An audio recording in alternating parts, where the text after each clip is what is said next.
প্রতিদিন কয় ঘন্টা ঘুমানো উচিত আমাদের মতো ১৬-১৭ বছরের ছেলেদের? দেখুন, আমরা এর আগেও বলেছি রাসূলুল্লাহ সাল্লাল্লাহু আলাইহি ওয়াসাল্লাম এর ইবাদতের অথবা তার যদি লাইফস্টাইল আমরা দেখি, তাহলে তিনি যে একেবারে ৭-৮ ঘন্টা ঘুমিয়েছেন এরকম রেকর্ড আমরা কমপক্ষে পাই না।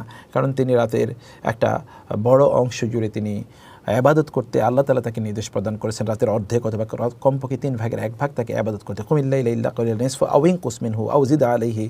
এই যে আল্লাহ তাআলা তাকে বলেছেন তার জন্য ওমিনাল লাইলি ফাতাহাজ্জাদ বিহি নাফিলাতাল লাক।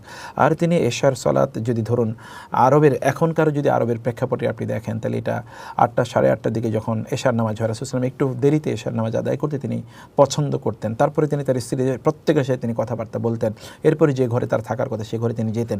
এখানে ধরুন হয়তো আধা ঘন্টা সময় বা ১ ঘন্টা সময়ের ব্যাপার।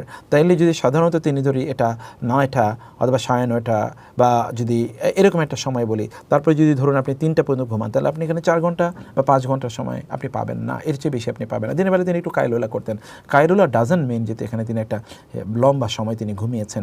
তো ফলে তিনি দুটো সময় বিশ্রাম নিতেন। একটা সময় হচ্ছে তিনি রাতে এবং আর্লি, আর দিনে তিনি একটু দুপুরের পর তিনি একটু কাইলুলা করতেন। এই যে দুটো সময় আগে তিনি ঘুমিয়ে যাওয়া, এই সময় আপনার ১ ঘন্টা ঘুম, অন্য সময় ৩ ঘন্টা ঘুমের সময়, আবার দিনের বেলা তিনি একটু ন্যাপিং নিতেন। এর মাধ্যমে তিনি আসলে খুবই উদ্যমী থাকতেন।